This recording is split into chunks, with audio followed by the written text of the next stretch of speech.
Nagbigay ng stress kay Congresswoman Attorney Migs Nograles ang naging post ng Certified DDS na si Ate Joey De Vive. Ito ay patungkol lamang sa magiging kasal ni Attorney Migs Nograles at ni Chino Almario. Ang post kasi ni Ate Joey De Vive, magpapakasal si Migs at si Chino.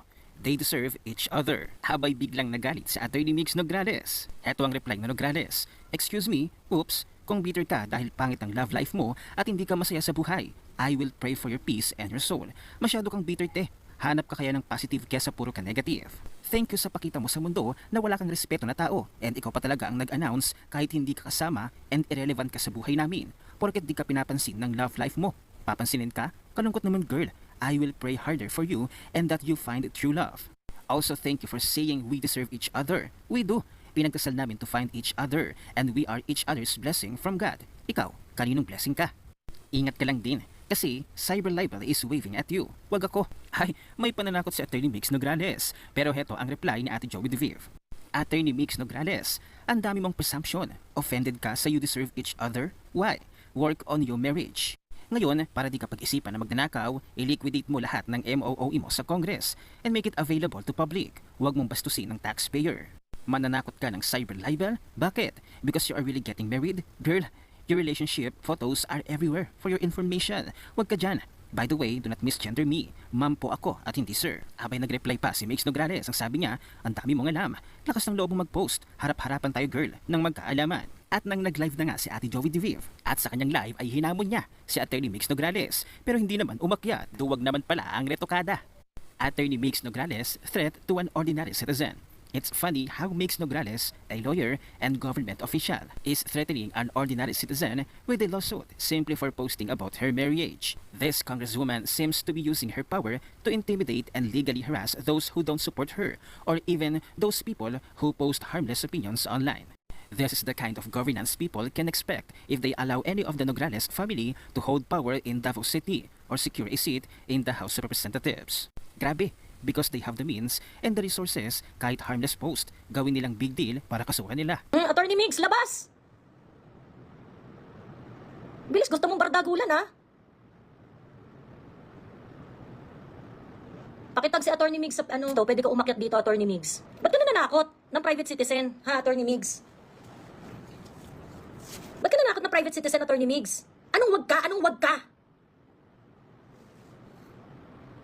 If this is an admin of your page talking, napakabobo ng admin ng page mo. Okay, Attorney Migs. Sabihin mo hindi lang siya ang attorney. Yan, gusto ng harapan ni Attorney Migs eh. Kasi didemanda daw niya ako ng cyber libel. Game, Attorney Migs.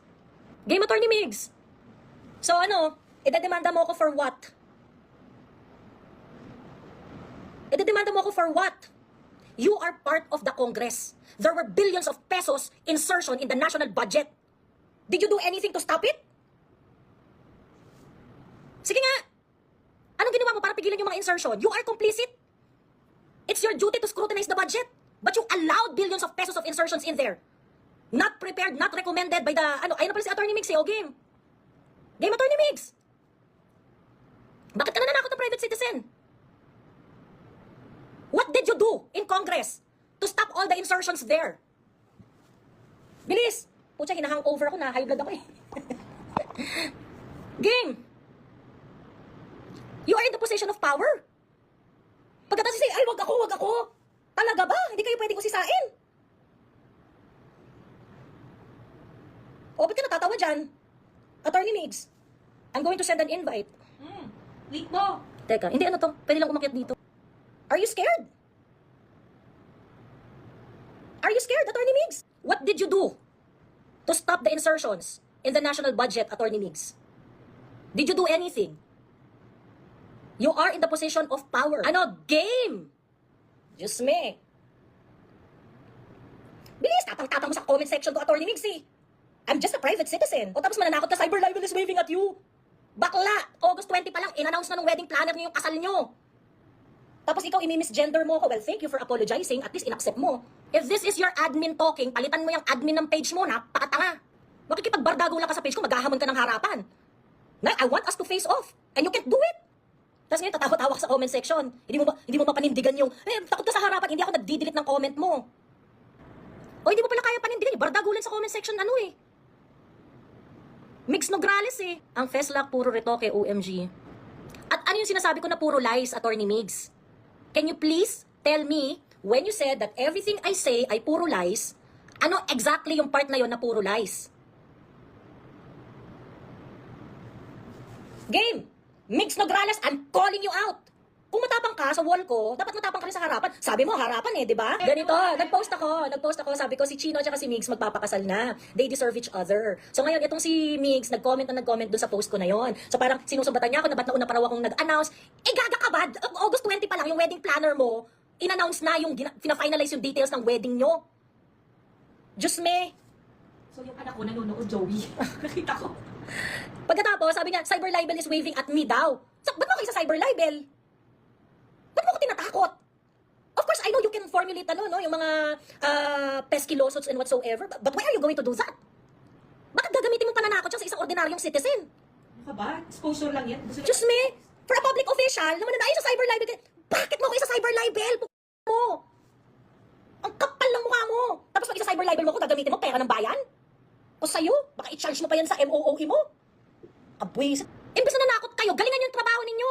Yes, anong tawag dito yung magnanakaw? Sabi niya, proof daw ng magnanakaw, ganyan-ganyan. Proof daw ng magnanakaw. Well, there are billions and billions of pesos in insertion in the national budget, and you, Attorney Migs Nograles, is in the position to stop it. Did you stop it? Imbes na ginagalingan niyo yung mga trabaho ninyo dahil accountable kayo sa Pilipino, diba, yan yung inaasikaso ninyo, yan yung inaaksyonan ninyo.